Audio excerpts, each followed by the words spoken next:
10년 전 시골로 돌아갔을 때 작은 아버지에게 들은 이야기. 작은 아버지는 마작에 빠져있던 시기가 있었고 언제나 직장 동료와 마작을 하고 있었다고 합니다.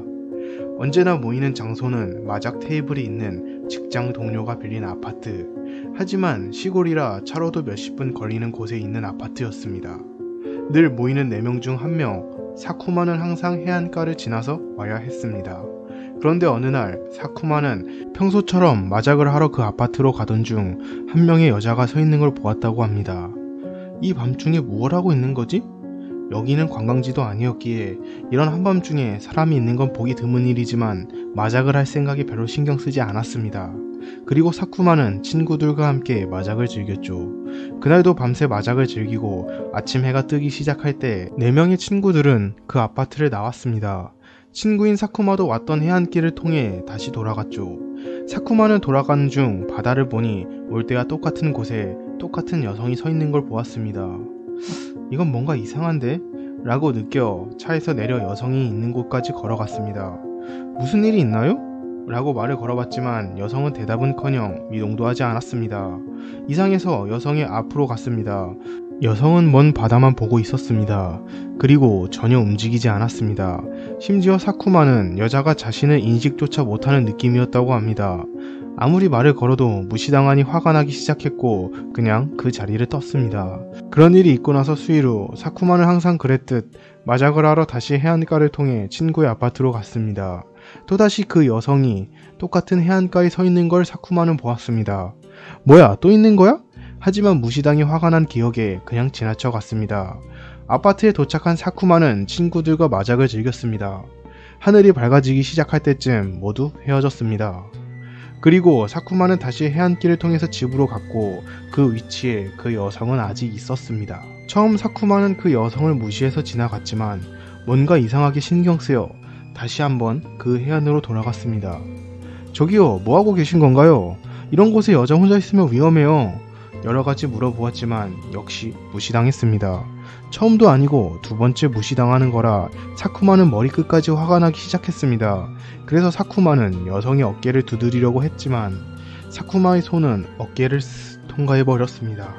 사쿠마는 놀라 전속력으로 그 자리를 피했습니다. 그 후 밤에 그 해안가를 지나갈 때마다 그 자리에 그 여성은 서 있게 되었습니다. 사쿠마는 무언가에 홀린 듯 두려움 속에서 호기심이 생겨 그 여성을 관찰하게 되었습니다. 유령은 다리가 없다고 했는데 다리가 전부 있네? 피부도 인간처럼 보여. 자세히 보면 솜털도 있어. 이렇게 보다 보니 사쿠마는 관찰해서 유령에게 나를 인식시켜야겠다는 생각을 하게 됩니다. 사쿠마는 여러가지 방법으로 유령을 움직이거나 자기를 보게 하려고 했습니다. 때리는 신용도 해보고 봉 같은 걸 휘둘러 보기도 했습니다.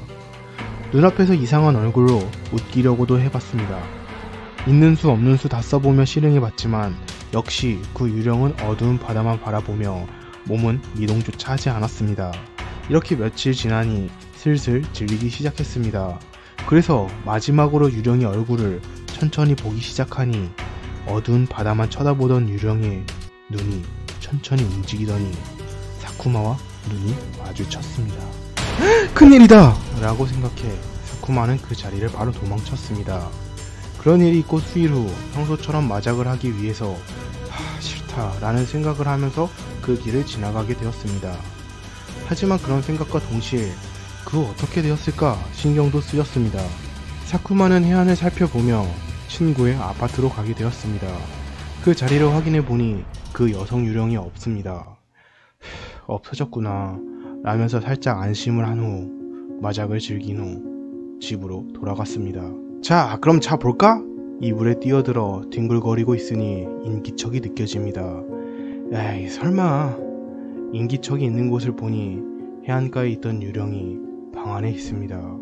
그리고 그 눈은 사쿠마를 빤히 쳐다보고 있었습니다. 큰일 났다. 데려와 버렸다. 사쿠마는 공포로 움직일 수 없게 되어 그날은 이불을 뒤집어 쓰고 아침까지 떨었다고 합니다. 사쿠마는 아침이 되자 이불 틈으로 유령이 서 있던 자리를 살펴봤습니다. 유령이 없어졌습니다. 그 순간은 살았다 라고 생각했지만 그날부터 매일 밤 사쿠마의 방에는 그 여자 유령이 나타나게 되었습니다. 처음은 공포로 아무 생각 못하고 떨기만 했습니다. 하지만 유령은 아무것도 하지 않았습니다. 무서워 잠을 못 자 졸리기만 할 뿐 몸에도 이상은 없었습니다. 사쿠마는 유령을 해안에서 봤을 때 자신을 인식시키려고 했던 것처럼 이번에는 방에서 내쫓아내자 라는 생각을 하게 됩니다.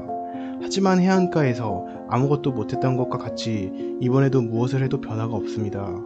아니, 변화가 있다고 한다면 유령이 서있던 위치가 이불에 점점 더 가까워지고 있다는 점입니다.